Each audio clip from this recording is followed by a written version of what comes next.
July 2025. The lecture I chose is Pathwork Lecture 6, The Human Role in the Material and Spiritual Universes. Now, 6 is obviously early in the sequence of 258 lectures.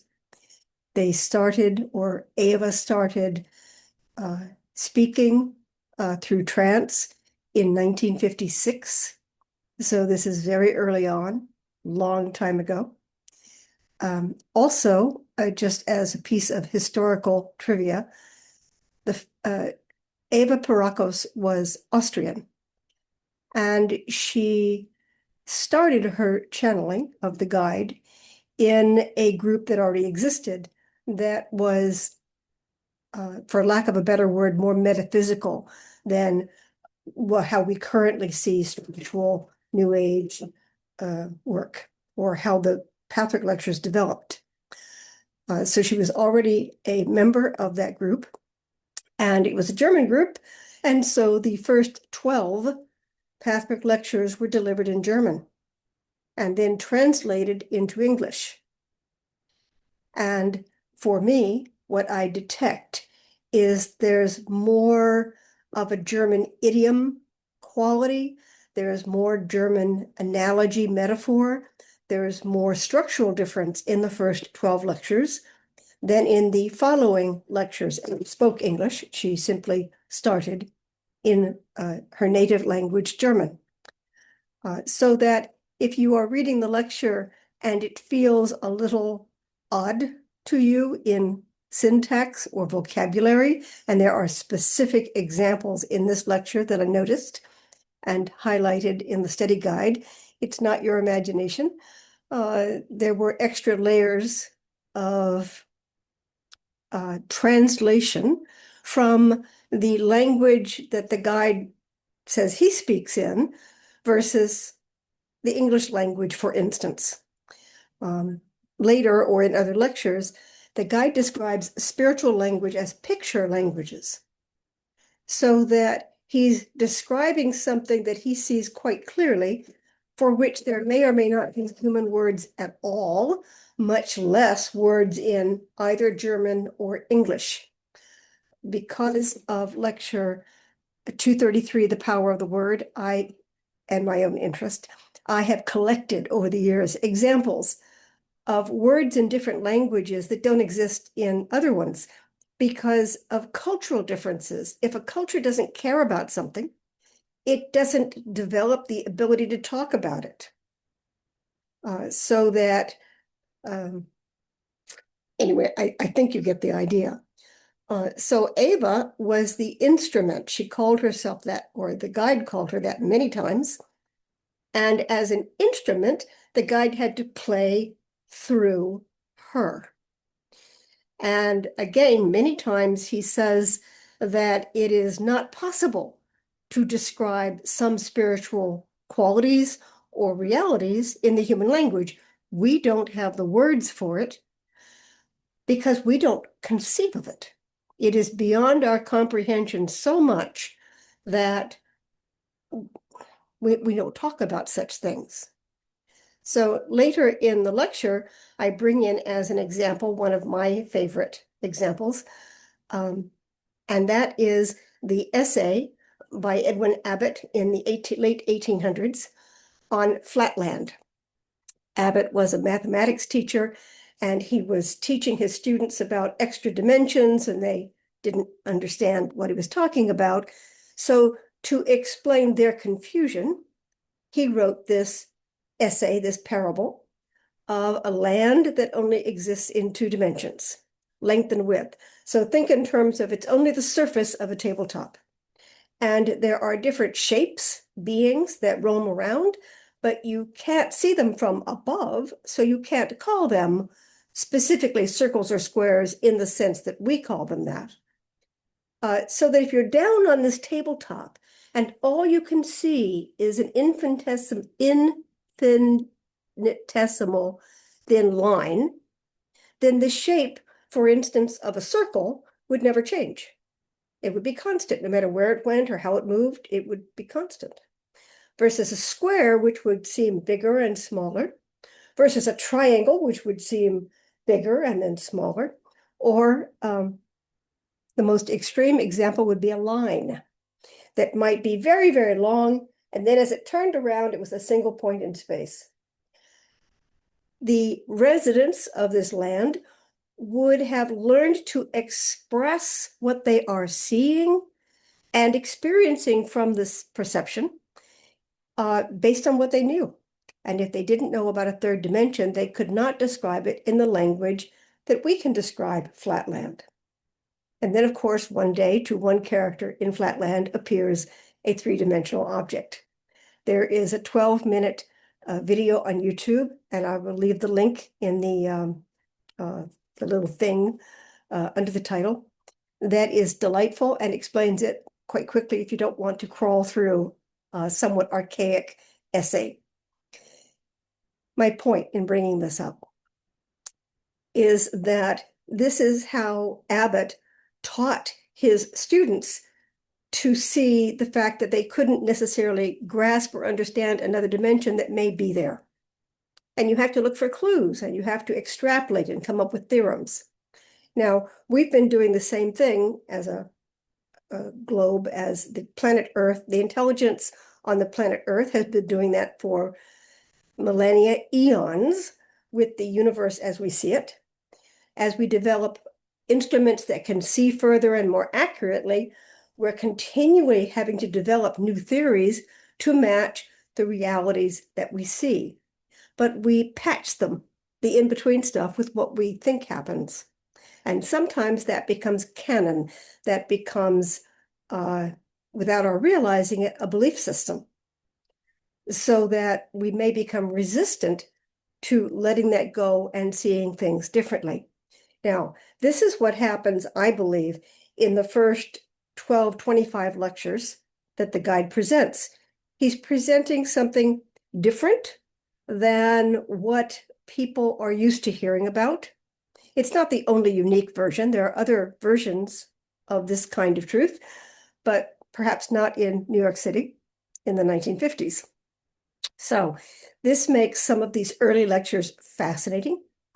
The questions and answers in the early lectures are fascinating because people wanted answers to all these esoteric questions. And I included some of these in the study guide. I really invite you to read this lecture and/or the study guide. It's fascinating. So let me get back to the human role. In this section, in week 1, I focused on the discussion about free will versus God's will.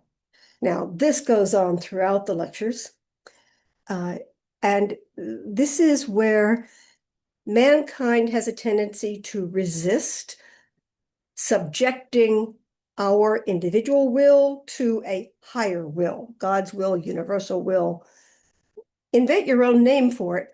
It's not yours. So we resist this. There's a struggle going on. The guide brings up the idea that this is about trust, but it's trust on both sides of the so-called equation. I don't trust God because I don't trust myself. I've picked the wrong mate. I've picked the wrong job. I've picked the wrong apartment. I've picked the wrong home. I've picked the wrong outfit to wear. I've picked the wrong food to order in the restaurant. I don't know how I feel. I don't know what I believe. If any of that is true in our lives, then we can become reluctant to trust because we are the ones that have to do it, and we are unreliable. The second part of that equation is who we're trusting. And in this case, what tends to happen is we don't conceive of the universe. We don't take the time to conceive of a spiritual universe and how that might be constructed and what rules might govern it and how it might be. We just project the earth onto the heavens. So we have God as king, ultimate ruler, and we have his minions, and they invent rules like human kings and emperors invented rules imperfectly. So this allows us, this projection of human fallibility onto the spiritual universe allows us to not trust God. It allows us to take the attitude of prove it to me. Show me that you are trustworthy. And in doing that, we set up little academic, esoteric, philosophical traps. If God loved me, if God was trustworthy, there would not be pain on the earth. If God did this, then that would not happen. We point out things we don't like or we don't understand, and we blame God because obviously they are not doing a good job. Therefore, why should we trust them, even if we were able to do a great job of trusting? So there's a lot here to unpack. Many people find that when they are reading the early lectures after they have studied 50 odd other lectures, they find it very condensed, very succinct. They can see the other concepts in here. But imagine it's happening the other way, and this is the 6th piece of information you have received from this otherworldly source. These are radically new ideas to some people. They may be more familiar to others, so that the guide has not had a chance to talk about the process of transference or projection, has not had the chance to fill in information on the God image, other lectures later on, has not talked about authority, has not talked about, none of this has been expanded, but it's there in a very condensed form. So that's about trust. The second thing, let me go back to, I can't trust you because I could be wrong. As if the goal is to stay perfectly still until you know exactly what to do next. Nobody lives like that. It is foolish to come up with that idea. I can't trust because I could be wrong. And this is why. I'm going to bring in another technical thing that some of you may appreciate, but some of you won't. Please forgive me. In high school, I learned about a Greek puzzle by Zeno called Zeno's paradox. And Zeno's paradox was that mathematically, if you start here and you go here and you get halfway, and then you go halfway, and then you go halfway and halfway and halfway, you never get there. That is a mathematical theorem puzzle. I don't know the precise words. It's been a long time since I was taught it. But here's my point. Of course you get there. The mathematical theorem of it doesn't allow for the fact that while the mathematicians are trying to figure out how you'll never get there, you've already gotten there, you've gone to have lunch. And the reason that paradox doesn't work is Zeno was in effect telling you there are only 2 dimensions when there are 3, 4, 5, 6. He left out the element of time. Time overrules this mathematical cutting time in half.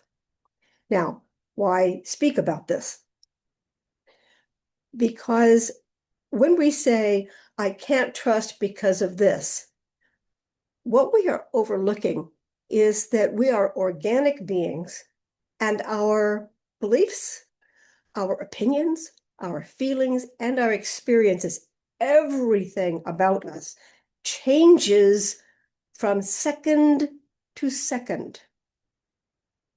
So that once I engage in an activity, when I evaluate whether to continue or not, I'm not the same person who began that activity.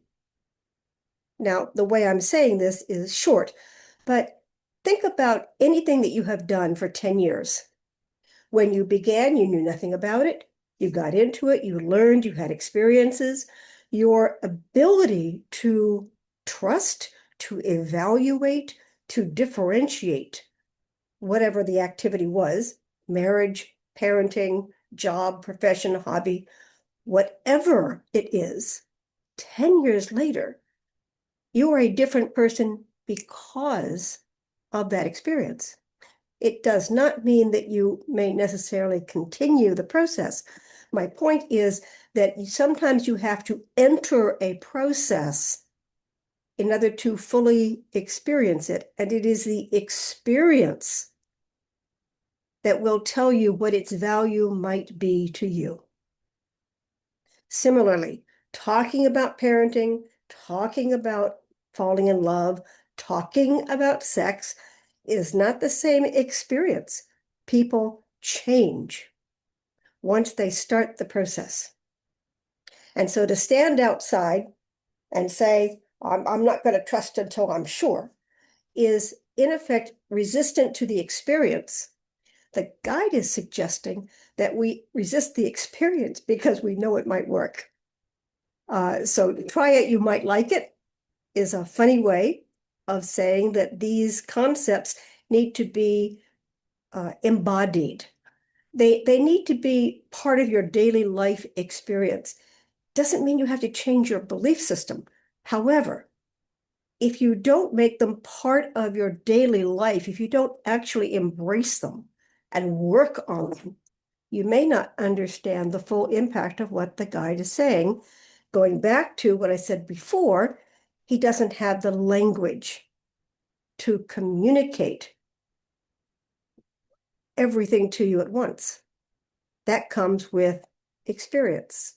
So we have our own picture language, and that is a conglomeration of perception, mind, heart, soul, feeling, body, sensory, that we can summarize, we can poetically describe, we can communicate to others to some degree, but only to the degree that they are willing to allow the experience in.